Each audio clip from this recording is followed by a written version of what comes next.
New York Times, I've been following this. We talked about last week, this little prick from Oklahoma, Senator Tom Coburn. This little rat bastard. I'd like to call him more. I love calling names to these swine, but I can only go so far because part of this program goes over commercial stations, commercial broadcast stations. So there is a limit how far I can go. But Tom Coburn is one of those representatives in the U.S. Congress. He happens to be a senator that just turns my stomach, just like General Electric setting up a joint venture with the Chinese company.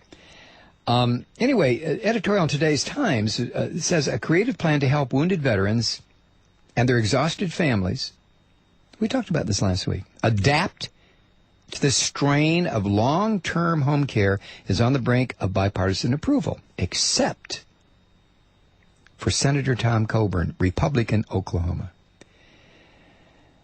Now, Irish Dave, when I talked about this last week, Irish Dave said, Tom Coburn better watch out. A lot of vets live in Oklahoma, and don't forget Timothy McVeigh. Anyway, Time says this is one of the most deplorable displays of this so-called lawmaker, an Oklahoma Republican who relishes playing the self-styled budget hawk by putting attention-grabbing holds on crucial legislation. The urgently needed legislation consolidates more than a dozen improvements in veterans' health care, most notably a new assistance program, get this, for family members who wind up providing lifelong home nursing to severely disabled veterans. These vital caregivers who sacrifice careers and put huge strains on their own mental health, assume an obligation, quote, that ultimately belongs to the government, end quote, according to Senator Daniel Akaka, the bill's chief sponsor. Now, what does that mean? An obligation that ultimately belongs to the government. Their families don't tell them to go occupy after invading Afghanistan. The families don't tell them to occupy after invading Iraq. The government did. So whose responsibility is it to provide care? That's right. You go to the front of the class. The measure, this bill that will combine all these programs and help vets, also expands benefits for women veterans who suffered sexual trauma on duty. Now, this is where Coburn, this is the part he doesn't like. Don't forget, he's a Republican. He believes that if women are in combat or in the military, they deserve to be raped. Hey, you deserve to be raped. By fellow soldiers, by private contractors. The split tails, you see, ought to stay home and stay in the kitchen, according to people like Tom Coburn. It also extends veterans' care in rural areas where there is none, tightens quality control of VA hospitals, and ensures that catastrophically disabled vets will not be charged for emergency services in community hospitals. Do you know what a catastrophically disabled veteran is? That's one of the guys that's in a wheelchair that can only be operated by breathing into a tube. And this filthy son of a bitch, Tom Coburn, has put a hold on this bill to help veterans. One of the slimiest sons of bitches in the U.S. Senate, Tom Coburn of Oklahoma, Republican, of course, is the only senator to put a hold on a plan, a bill to help wounded veterans and their exhausted families handle the long-term care, home care, that is necessary because other Republicans and Democrats who enabled the Republicans sent American servicemen and women to invade two countries and occupy those countries. And the steady flow of grievously wounded, horrifically wounded American young men and women continues. The measure sponsored by Senator Daniel Akaka notes that ultimately the responsibility for caring for our wounded military people belongs to the government that ordered them to go.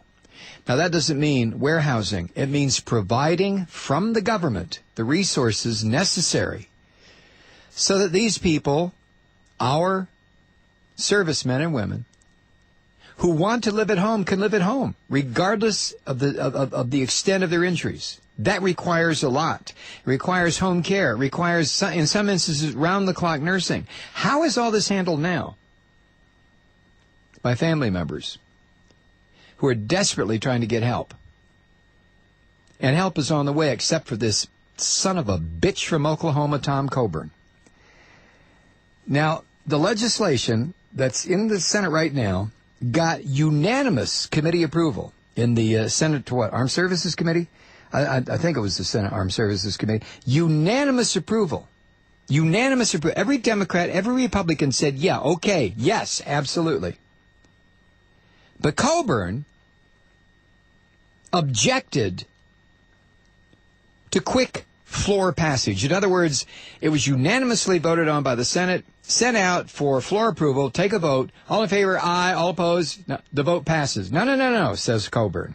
He demands that this 5-year, $3.7 billion cost, $1 billion cost, 5 years, 3.7. Do you know what that is in the current situation of spending and deficit spending and yada yada this country's involved in? $3.7 billion?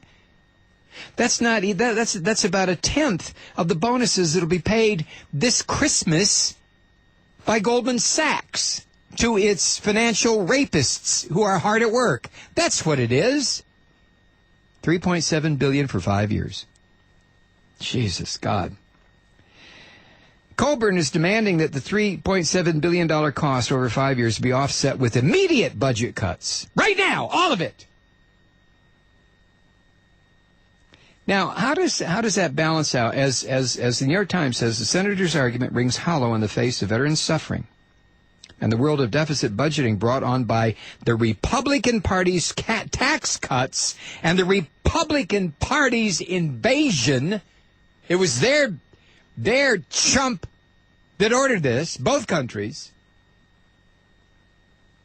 And now Coburn is demanding balanced books for wounded veterans?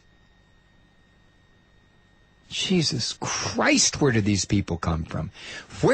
And again, you don't have to answer tonight. I know a couple of people tried to.